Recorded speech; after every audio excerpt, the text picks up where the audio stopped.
Friday the 13th, Hell Lake, Chapter 15.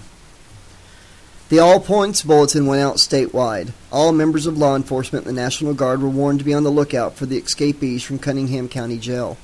With the region in chaos, it was only fitting that shoot-to-kill orders were given. No distinctions were made between any of the escapees. Whether it be career criminals, suspects that had been remanded into custody, or the college kids rounded up in the statewide clampdown, all were deemed as similar threats. All had played a role in the massacre on Cell Block 14. It was something else that would convince Mr. and Mrs. America that law and order was almost extinct. Anything was now fair game in the fight for its preservation. Anything at all. The survivalist kids of Forest Green were, two frightened members of the public anyways, now a threat on the same level as the random killers who blighted the region. On the formerly quiet streets of Middle America, the infernal had become the norm. Night could descend by 6 p.m. at that time of year, by which time madness would come. Random acts of mayhem continued unabated. Murder, rape, mob violence. Those who could put the shutters down and turn their homes into heavily defended bunkers did so. Others packed up their possessions and hit the road. They ran, but they didn't know where. Like their relatives and friends in Craven and Cunningham counties, the compulsion to move on had become an end in itself.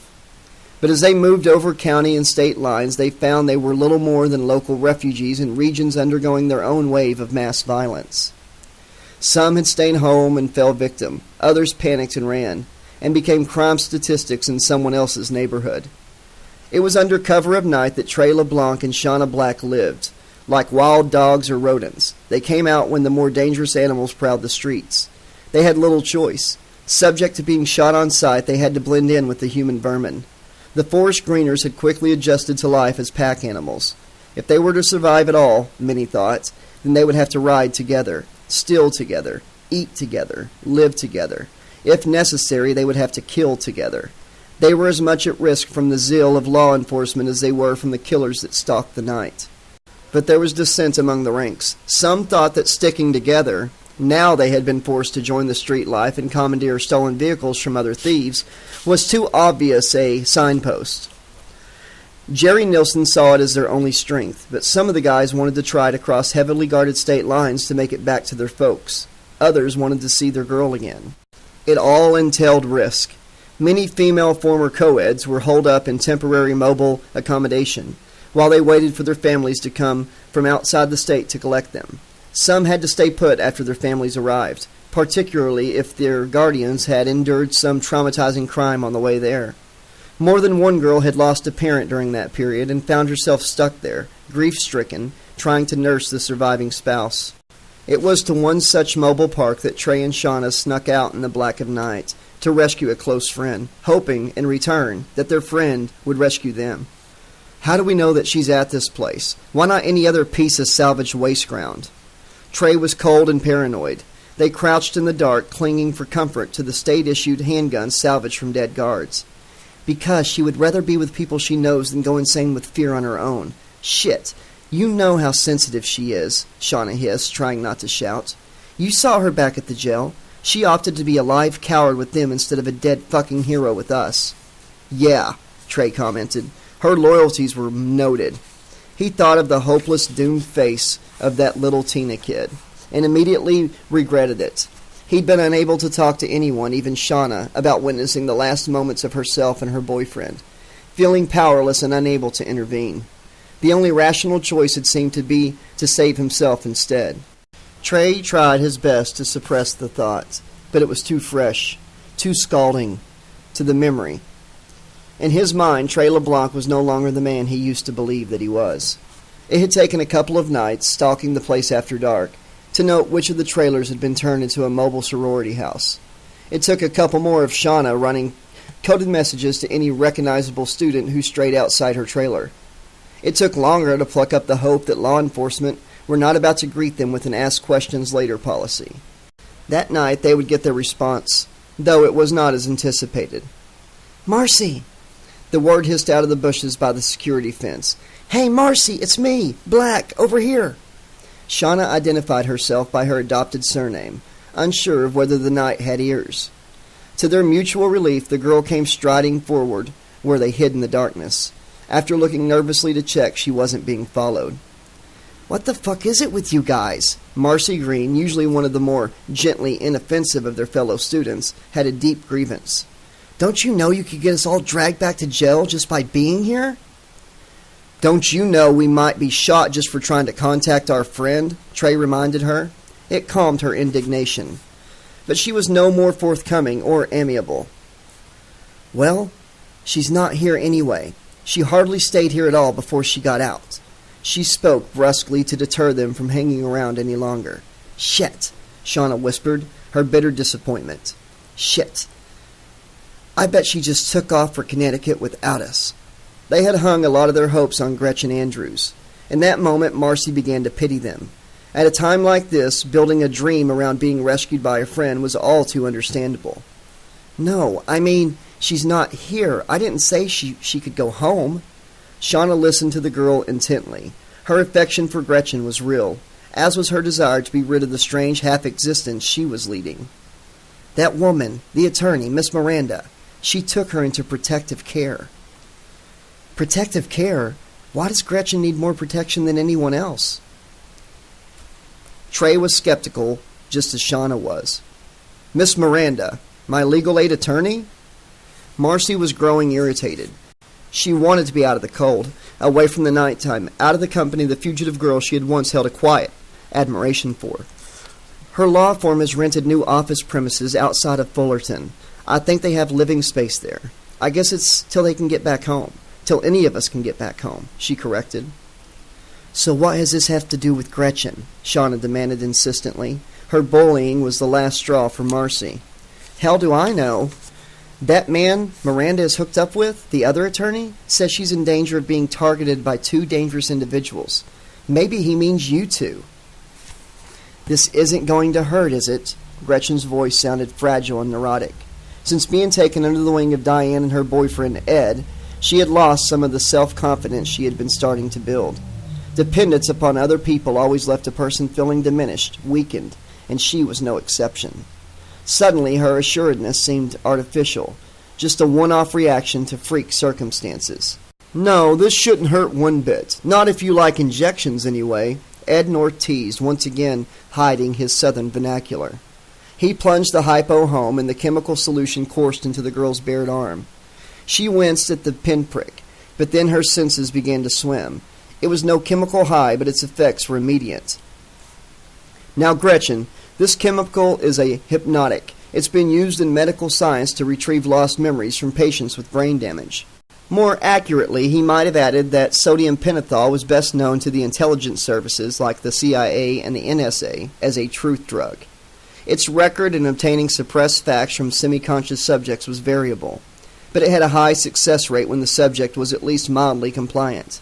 Its use was much in vogue when law enforcement wanted to circumvent time spent interrogating antisocials and easy to come by. Gretchen's eyes grew heavy and she wanted to sleep. Only Ed's droning voice kept her from drifting away, its insistence, its single-mindedness. "Gretchen, Gretchen, can you hear me?" She moaned in the affirmative. "I need you to tell me about the big monster, about the creature that frightened you, about what you saw in his face, what you remember about him. You can do that for me, can't you, Gretchen?" "Yes, I can." Her voice was ethereal, otherworldly. North looked down at her in the black negligee Diane had lent her. It lent her slim, pale, virginal figure quite an allure. He had promised he would help Gretchen through the therapeutic stage of her post-traumatic stress. The only condition was they had to do it while Diane wasn't around.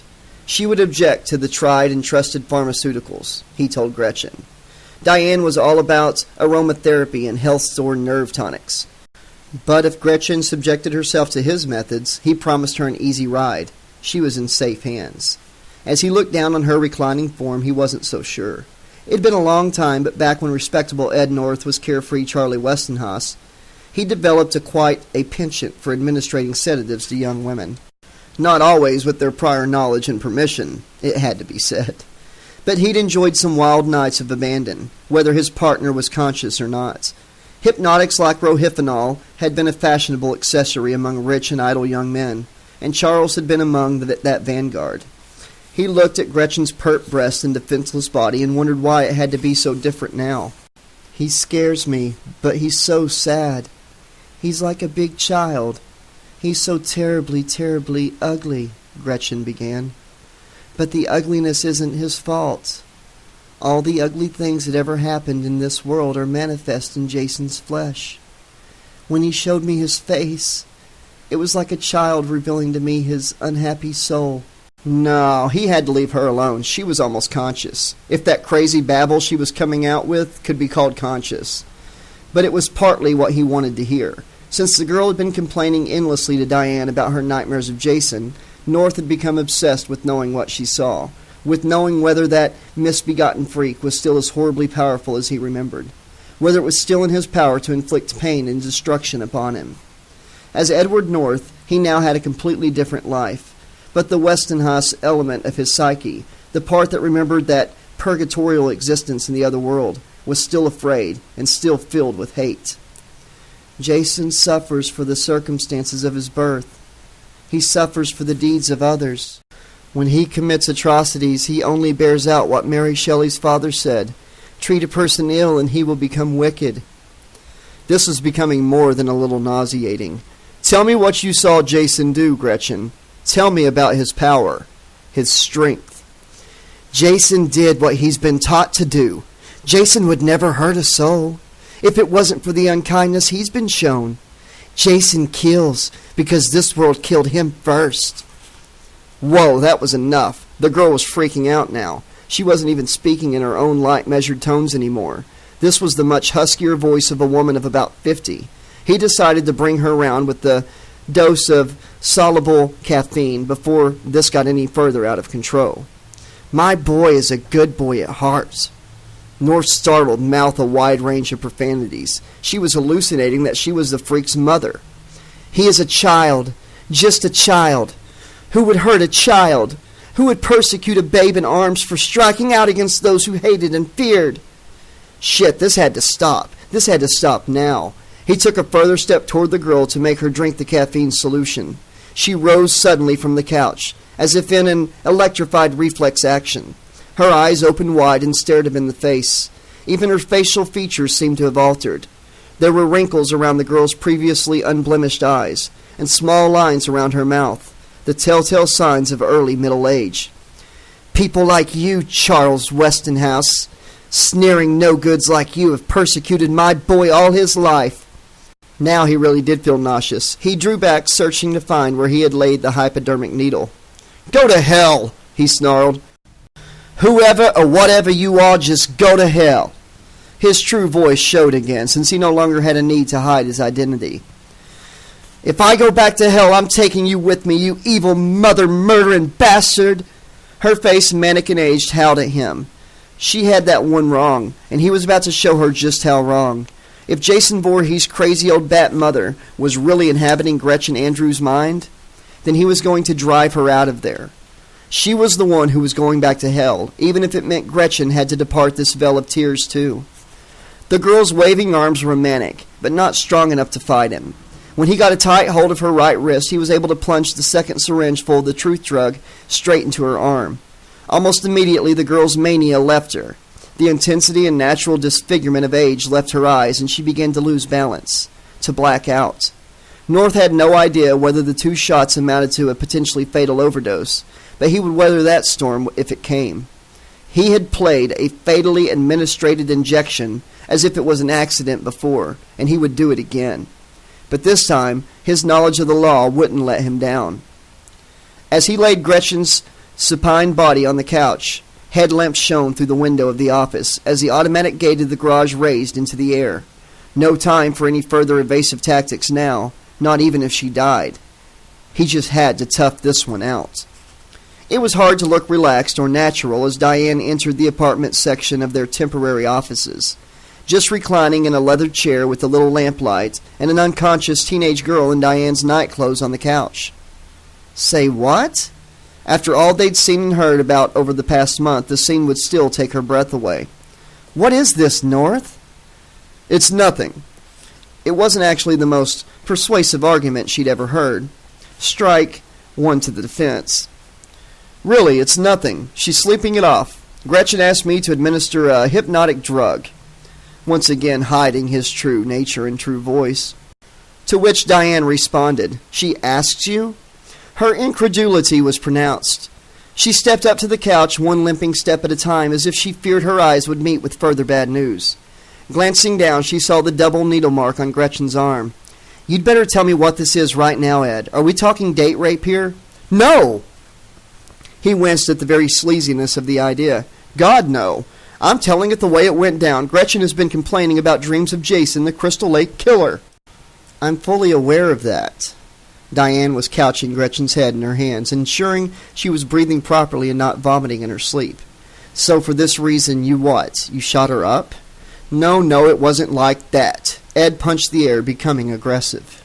"It was to release suppressed memories. I used sodium pentothal." Diane's eyes grew wide.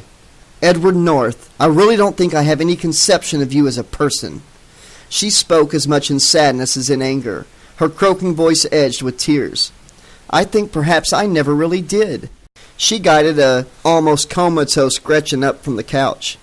"This is the situation, Ed. I'm going to take Gretchen to the emergency medical center." The girl's head lolled loose against Diane's shoulder. "You'd better hope that your story checks out. I want you to open that door for us and leave us to walk out of here." She raised her one free hand to counter his objections. "Because if you don't, I warn you, I am going to shoot you." He backed off and raised a hand and massaged the back of his neck, feigning nonchalance. "After that, I am going to speak to the local emergency administrator about finding somewhere safe where she and I can stay. If we find somewhere, don't wait up. If we don't, I'll give you fair warning to get yourself and get your things the fuck out of here." He stood aside passively as her remote control locking device undid the door. "I've turned a blind eye to a lot of peculiar shit with you, but this does not fall under that category." "Diane," he implored to her one more time. She turned her head back to look at him. "If she starts talking in her sleep, take note of whatever she says. Seriously, Diane, this may be important." It was hardly the tearful mea culpa she was hoping for. In the seat of her 10-year-old Mercedes, Diane's fatigue at the end of the day was canceled by concern for the unconscious girl strapped into the passenger seat, and by the silence and the occasional stray shouts or gunshot.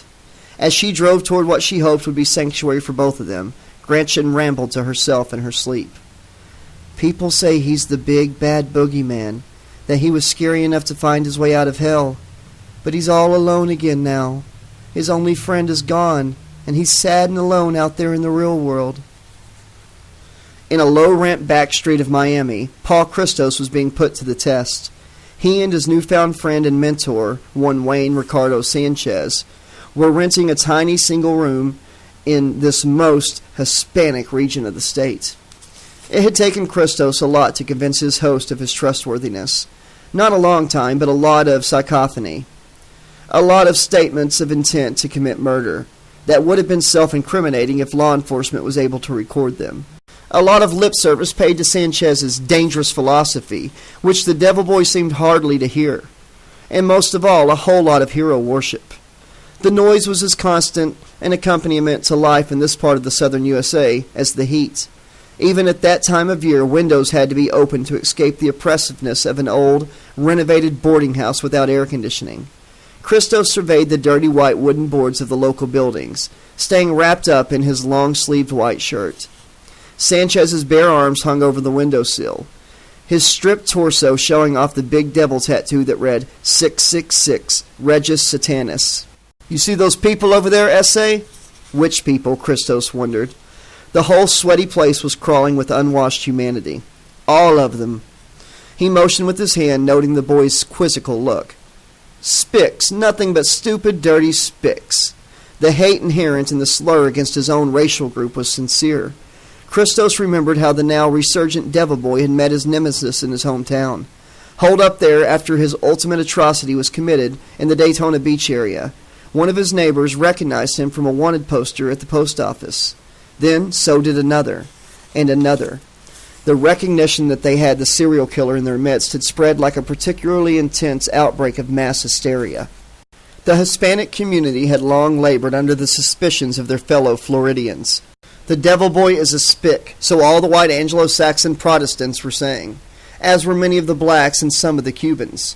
When the Latinos turned on Wayne Sanchez, his battered body had to be rescued by the same cops who promptly arrested him.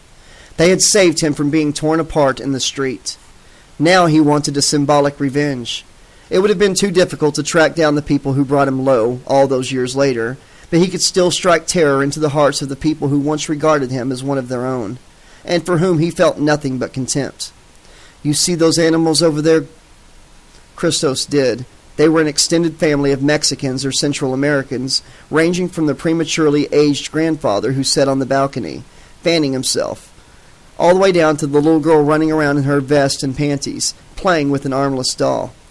Wetbacks, sneered Christos. No, they ain't wetbacks, S.A., Sanchez corrected him sharply. Look at how many there are. You think they all just swarm over across the Rio Grande or something? Grandpa, brats and all? The boy was suitably chastened. It was something he always remembered his father saying about Mexican migrant workers, but he had a more profound teacher now. Don't go using that word either, wetbacks. I hate it, and I hate them too. His eyes focused on the hapless family, going about their normal, daily routine. Aggravated by the pressures of working-class poverty, noisily appreciative of any little joy they could snatch from life. Satan gave me the power to inflict pain, S.A., but the people around here, they think they can overcome the power of evil with their damn crosses and their rosary beads and shit. Christos was amused and not a little surprised. He had always thought of the devil boy's philosophy as one of self-assertion, that his crimes were willed into being simply because he wanted to commit them. Nothing to do with any deity that may or may not exist, and yet here he was praising his mythic Lord Satan, after confiding that he'd supposedly returned from a hell that was filled not with devils but with other people. Are they the ones? The boy asked, the thin crease of a smile on his lips. Sure, they're the ones. Can you think of anyone better we should fuck up? What else would scare hell out of this pussy-ass neighborhood? Christos had to steel himself to imagine his own part in their planned atrocity, to turn the luxury of daydreaming about hunting his own species into hard reality. He calmed himself by remembering that he, the son of an East Coast shipping worker, would be about the last possible suspect in a case like this, apart, that is, from the allegedly deceased Daytona Beach devil boy. So what you think, kid? You got the cojones to go through with it? Sanchez searched his face for any sign of reluctance or weakness. I'm ready, declared Christos. I've been ready for years. It's what I've always felt in common with you. You're one of the only men brave enough to live out an anti-humanist philosophy. It's what I aspire to. He gushed breathlessly. Yeah, whatever, Sanchez answered, distractedly keening his vicious gaze up and down the street. If you're in, you're in. There's no getting out now. All I know is I hate those motherfuckers. I'm the devil, and I'm here to do the devil's work. Chapter 16. The night outside could not get any darker and any more foreboding. As he listened to the unidentified noises that filled the air, Ed North took a big swallow on a long tumbler of Jack Daniels. It was the first time since the old days that he'd felt the need to get a little boozed. The new persona carried with it an aura of responsibility, but it was at times like these that old Charlie Westenhaus showed through. He was resting his eyes for a moment when the red light began flashing. At first he wondered why the intruder alarm didn't sound, but then he saw them standing furtively in the shadows outside the office door, hesitant about making their next move. Until they attempted entry, the alarm would remain silent. It looked as if it would take them a long time to summon the courage to do so. He hit the intercom button. Do I have the attention of Trey LeBlanc and Shauna Black? He had thought so. They stepped out of the shadows into the lamplight, no longer making an effort to disguise themselves. North ensured he had easy access to the handgun in his top drawer, sliding it partway open. If you wish to enter for a private conference, then please do so without prejudice. Playing the attorney rode to the hilt, he had adopted legal terms in his everyday conversation. Provided you enter these premises with no malice aforethought, our conversation will be treated as a private matter and no outside bodies will be alerted. Neither knew if they could trust Diane Miranda's lawyer buddy, the one who acted like a police groupie when he was around Sheriff Casey. But they too were armed, just like everyone else who had an urge to keep on living these days. They entered the semi-darkened main office after the dark golden security lights that crisscrossed the passageway. I'd ask you what brought you here, but I guess I already know that. Did they know about the Gretchen incident? If they were aware of that, and that Diane had taken her for emergency medical treatment, then admitting them could prove to be a fatal error. Particularly if that crazy Shauna bitch went postal on him. Is she here? The girl looked around at the general office area, wondering how they might double as living quarters. It seemed to answer his question, unless they were bluffing. Miss Andrews and Miss Miranda have gone to seek some expert advice this evening. He made no mention that it was medical rather than legal advice. I assure you that your friend's quite safe at the moment. Considerably safer than if she was living the, shall we say, rather itinerant lifestyle both of you have been forced to adopt. I think the last safe person I saw was a dead person, replied the haunted-looking LeBlanc. There wasn't any more that could happen to him. Somehow their edginess put North at ease. Their hope had been eroded by a dark fatalism. These were assuredly not the belligerent youth gang leaders that Sheriff Casey briefed the military police and the guardsmen about. But then, Ed North had played a hand in creating that image of Mr. LeBlanc, he reminded himself. Our world's balance of power has changed, young man, as have the laws of nature, and morality, and everything else that we thought was sacred. Trey and Shauna remained silent. This wasn't what they came to hear, but North seemed pretty juiced. The pressure was getting to everyone. Have you ever thought about how the dead outnumber the living? In the last 2 millennia, it was always assumed that everyone who had ever lived in all the ages of mankind composed a greater number than everyone who was currently occupying the planet. Of course, he digressed. Some of these statistic makers are saying we've now passed the point where the living outnumber all the combined dead of every past historical eon. And well-meaning liberals still pretend that we haven't let our world become overpopulated. They ought to make a new survey of the USA, deadpan Shauna. The population here is getting smaller by the minute. Maybe, he shrugged, still trying to make his point. But for everyone who's perished in the current social ferment, I'd bet there are several more to take their place. People who the general population thought they'd seen the last of. But that just shows the limitations of our knowledge. It's only now that we're starting to understand that life and death are just 2 levels of the same existence. Of course, North was not prepared to tell them why certain people were starting to understand this. To Shauna, it was all just one more crock of insanity that she didn't need. So every creep and freak who's running around in the streets now is resurrected dead people? That's fucking Dawn of the Dead. But Shauna's mind wasn't so quick to dismiss. Appalled and staggered by all she had witnessed, it seemed as sane as an explanation as any in a world of insanity. Even Trey jumped in. The big freak with the mask, Jason. He's like no one alive I ever saw or heard of. Nothing human. Certainly not human, snorted North. Subhuman, maybe. Did you know that your friend Gretchen has the ability to communicate with Voorhees' dead mother? Or at least that's her belief. He drained his glass. His audience was silent. Oh, believe me, I've witnessed it. It's a very disturbing spectacle. They were too skeptical to take his word, but too benighted by the darkness that descended on their world to dismiss it out of hand. Trey thought of how Gretchen had almost gone passively to her death during the Battle of the Camper Van. How some strange psychic sympathy with that twisted mutant had inspired pity rather than horror. Is that the expert advice they're seeking? A psych to explain why Gretchen's walking around with that creep inside her head? North hesitated, pouring himself another long measure of whiskey. It may be medically connected, but don't you see the importance of this, young man? Maybe they did, from their own point of view, but North was playing to his own agenda.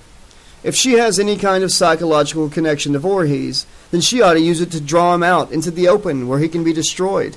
The power that he holds over all those deviants and miscreants, it can be dispersed, don't you see? Neither Trey nor Shauna really saw where North was coming from, but then they had no inkling of where he'd already been. As they withdrew back into the night, keeping a watchful eye to ensure their host didn't sound the alarm, Shauna spoke into Trey's ear. We have to find Gretchen before that slimeball does. He wasn't sure whether she meant Ed North or Jason Voorhees. In the temporary offices of the state attorney, Diane Miranda found cold comfort for herself and her charge. With no sleeping accommodation and no heating, the night was falling uncomfortably. Gretchen had been given a cursory medical checkup and an antitoxic antidote by the medical center, but was dismissed very quickly. In such emergency conditions, where gunshot and knife wounds were more common than pregnancy, labor, or whiplash, anything that suggested drug abuse received short shrift.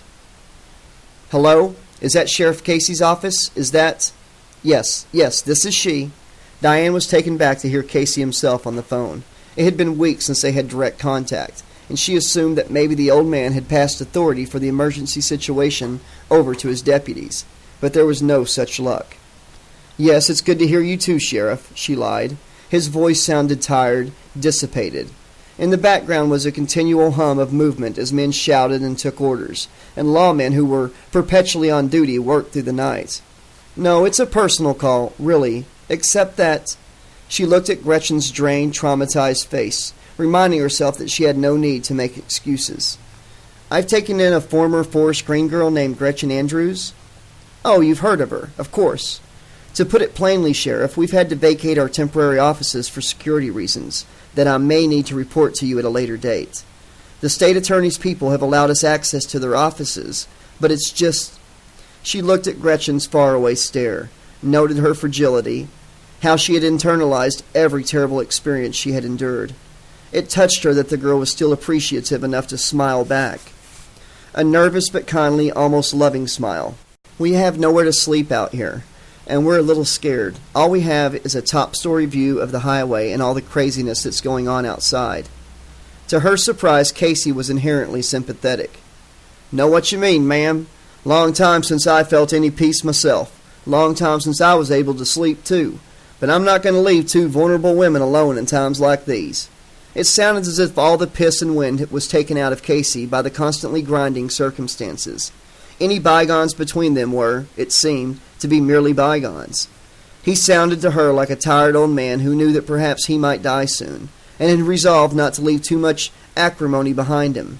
In any case, she couldn't help but be slightly touched by his insistence that he pick both of them up himself, and accompany them to a spare lockdown trailer in the deputy's high-security quarters. No, that's fine, he told her. I'm happy to get out there. I'll be out there in a little while. Just give me 20 minutes to get over.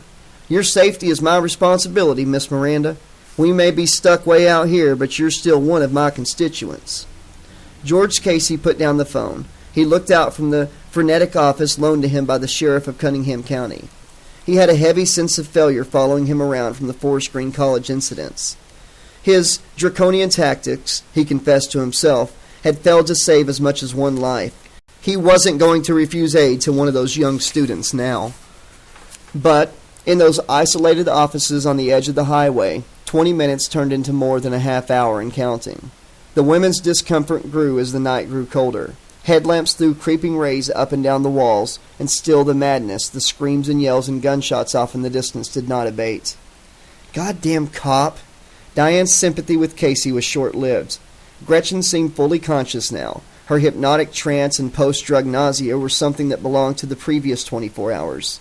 The process of staying awake for so long had created a vicious circle, promoting a fatigued wakefulness. Not long, baby, Diane tried to reassure her. Gretchen gave her that endurably patient, almost unbearably angelic smile. Maybe we should just sit up till morning to make sure you're okay. We can start the day again tomorrow, find ourselves somewhere safe to rest. The girl seemed so vulnerable, yet so long-suffering and full of goodwill. Diane's urge to protect her was basically maternal. And yet, she admitted to herself, finding a safe refuge was as much a personal priority for her as it was for Gretchen Andrews. She no longer recognized the life she used to live before Friday the 13th of January. Before the madness, before the violence. But there had been the consolation of finding a strong, intelligent man who could help her make sense of the chaos all around them. She had really believed that Ed North shared many of her principles, and respected the strength of an independent woman like Diane Miranda. But then she'd also started to believe that he cared for her. What a fucking pity that he turned out to be an asshole, just like all the rest. The whooping buzzer sounded like a nuclear meltdown warning. It awoke them from the cold purgatory of their most private, most melancholy thoughts. When it sounded again, Diane rushed to check out the image on the CCTV camera. Its dull colors were almost black and white in the darkness, but she could pick out the solid image of a beer-gutted sheriff in his corny fedora. She instructed enter into the two-way microphone and hit the button that released the electronic lock. "Hey!" She gave a little shout to Gretchen to bolster her spirits. "Better late than never, huh?" It had been more than 2 hours since she put the call in to Casey. But now that he was here, relief dispelled her irritation. After all, who knew what might have befallen him on the way? Nothing could be relied upon these days, so a lawman showing up in the dead of night was something to be thankful for. Oh my, check out how he swaggers. They watched him enter the offices on the CCTV screen. Formerly a little slow but steady, Casey now seemed to lumber from one foot to the other in a violent, swaggering motion, where his legs and shoulders moved as one. Diane's voice was low and conspiratorial, in case the old boy should hear her. "I really don't think all this pressure has been good for him. The last I heard, they were talking about taking him out of the state down to Florida to get away from all this craziness." "He's coming down the hallway," Gretchen spoke in that faraway sing-song voice from the deep inside her head. The place that protected her from evil men and human monsters. "He's here." Diane could see that for herself, but the girl announced it as if the walk down the passage was the coming of some great and powerful figure, not just a late-night goodwill call by that crusty old bastard Casey. "Oh, George, are you okay?" The way he stumbled through the door as she let him into the office elicited Diane's concern, so much so that she called him by his Christian name for the first time in living memory. His eyes were downcast, and he held his fleshy gray face aside, as if he could not meet her gaze straight on. Gretchen became suddenly animated. She couldn't take her eyes off the sheriff. Instead of standing on her feet, she retracted her legs and knelt upright on the stiff-backed wooden chair that she'd been trying to rest in, both extending her body and retreating at the same time. Apart from his hat, the sheriff seemed to be in civilian clothing. He wore a shapeless black jerkin, which seemed kind of cheapskate and austere for off-duty hours. But then, no one had any time to indulge themselves in luxuries anymore. He had his face turned so that Diane only saw him in profile. He seemed pained. His face was loose and pouchy. It would have been a hangdog expression if it wasn't so expressionless, and he remained almost rudely silent. Diane thought that maybe she ought to drive them out to the security compound, if Casey would risk leaving his car there anyways. Even in the minimal lamplight, she could tell he looked ill and exhausted, like he was on the verge of a stroke, if he hadn't suffered one already, that was. Then she saw the gash. In profile, it ran from the underside of his right ear in a deep red line all the way along the underneath of his jaw. At first, she thought it might be a razor cut, but it was of truly Van Gogh proportions. It could never have been self-inflicted unless a man was trying to cut his own face clean off. As he turned toward her with those dead eyes, Diane's immediate impulse was to reach out to the wounded man. But something made her hand freeze in midair. Gretchen kept repeating, "He's here! He's here!" as if she had some kind of nervous compulsive disorder. And then the sagging flesh of his face fell away. For the first time in these interminable days of horror, Diane Miranda heard herself scream. As he turned to look at her, face on, it seemed that only one side of George Casey's features had been fastened to his skull, as even that peeled away from the sheriff's deeply burrowed brow down to the jowl. She saw the colorful mass of membranes, veins, and fatty tissue, several layers below the colorless skin. But what lay beneath was another thing entirely. The skinned face of the late Sheriff Casey had merely been a mask. Beneath it was something much worse. That wrecked, dehumanized visage regarded her with curiosity. Wearing another human being's skin was a trick taught to him by Ed Gein when they were in hell together. The mockery of the human form that was Jason Voorhees had gained entry. Echoing in his mind were the distant words of his only friend, Sanchez, the devil boy. "I'm the devil, and I'm here to do the devil's work." That scream was as bad as anything they had heard. For a brief moment it stopped Shauna and Trey dead in their tracks. But they'd come so far now. Shauna had brazened her way into the medical center, asking for news of Gretchen Andrews, to be told that she and her guardian had been accommodated by the state attorney's department on the edge of the highway. She had run the risk of arrest, but what the hell? Everything seemed to be a risk now. Every last mortal breath that they took every day seemed suffused with danger. They could see flickering lights, maybe some movement, in the sparse office set among the derelict former workplaces of an old industrial site. It was the only feasible place where the two women could be taking shelter, and it sounded as if they had arrived several fatal moments too late. As they ran across the vehicle park where creeps and perverts called out to them from their husk of old cars and trucks, the omnipresence of evil was a matter of indifference. All the time, everywhere they traveled or tried to hide, there were human creatures that might have got a boner from their torture and death, if they hadn't been prepared to blow them away first. It was a permanent state of affairs that had brutalized them, made them emotionally cold to each other, at the same time as it made them dependent on each other for survival. There was a sobbing from inside the door that had the light on. In the abject distress that they heard, there was at least a shred of hope. Someone was still alive, whatever injuries or indignities may have been inflicted upon her. Shauna and Trey held tight to their .22 rifles as the young man stretched backward, then brought his foot up to kick through the door. As he did, the weeping grew louder, and so did the subhumanoid grunts and gasps that had no recognizable origin. "Fuck that!" Trey whispered sharply. He drew breath and looked at Shauna, both of them bracing themselves to plunge in. Horror was the accompaniment to their everyday lives now. If they had yet to truly make a friend of it, they'd hope at least that it would cauterize their souls enough for them to endure what each terrible new day had brought. They trotted edgily through the glass-strewn hallway, the intruder alarm howling at them as if it were a stalled fire truck. They moved sharply but slowly, their senses hyper-attuned to what was going on around them. Horror was everywhere. Insane violence might come at them from the quiet of the office kitchenette or the privacy of a washroom cubicle. But they could never have been prepared for what they were about to find, for where the weeping tones of Gretchen Andrews would lead them. "LeBlanc, look! Down on the floor!" In their state of paranoia, the niceties of first names was discarded. Once they had been lovers, now they were like renegade soldiers or bandits fighting for survival in a loveless world. Through the open door of one of several identically dreary offices, the dimmest of lights barely illuminated by a prostrate Gretchen, she kneeled on the floor, shaking, twitching, and crying. But she made little effort to move away from her tormentor. Both Shauna and Trey knew she was in thrall to him, preparing to face their nemesis as they ran into the office with guns pointed. In a nanosecond they saw him. Their guns were aimed, but no triggers were pulled. Jason stared quizzically in the face of Trey LeBlanc, but no menacing advance was made. Behind his black welding mask, he regarded Trey with an eye that was no longer there, an obliterated orb that should have left him blinded. Jason did not attack because he wanted them to see his handiwork. In the middle of the room lay Diane Miranda, injured, traumatized, but still alive.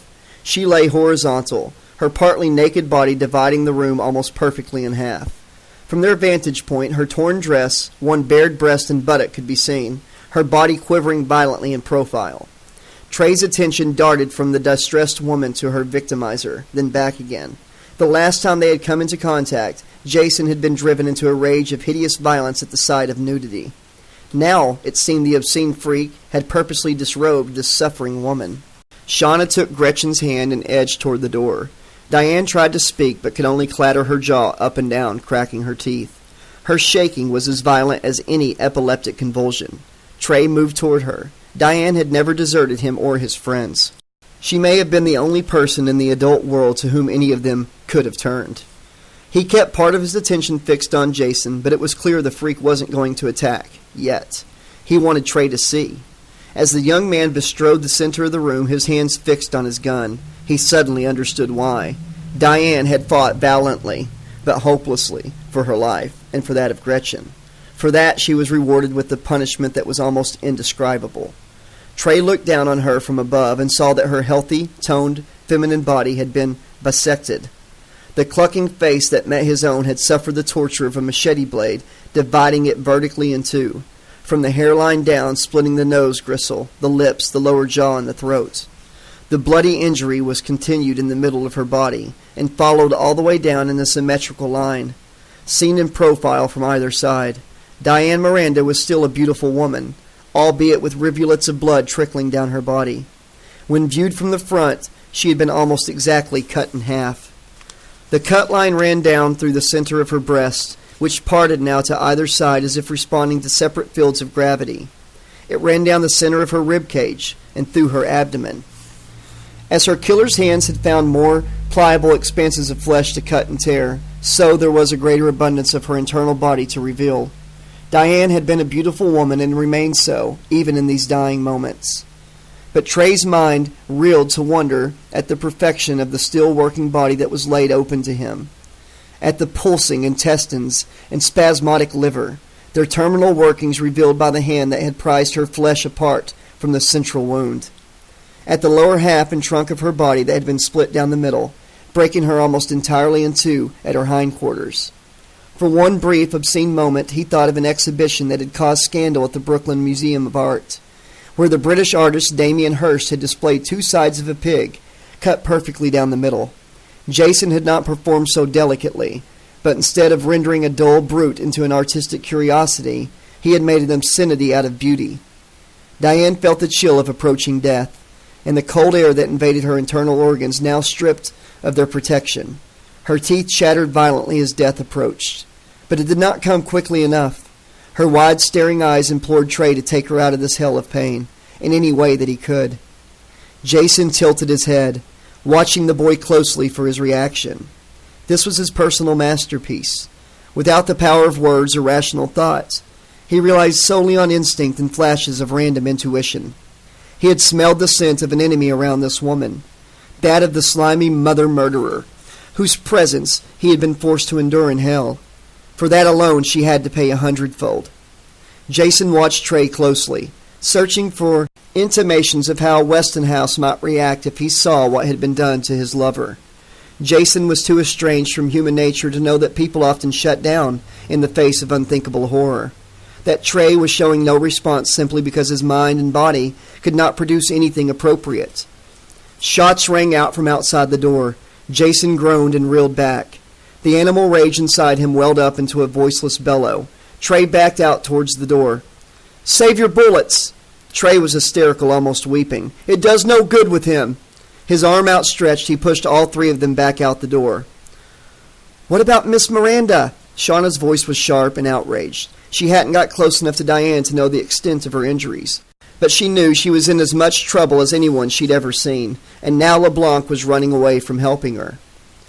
"There ain't no helping Diane, I'm sorry." Trey howled like a Pentecostal preacher, but one who preached hopelessness, not salvation.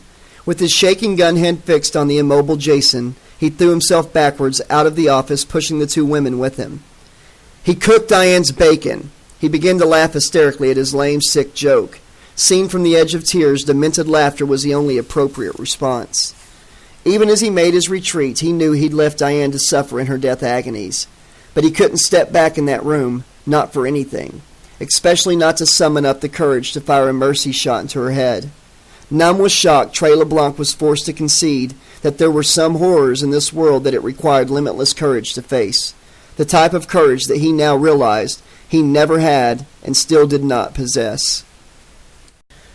Okay, this has been chapters 15 and 16 of this very unusually weird Friday the 13th novel, Hell Lake.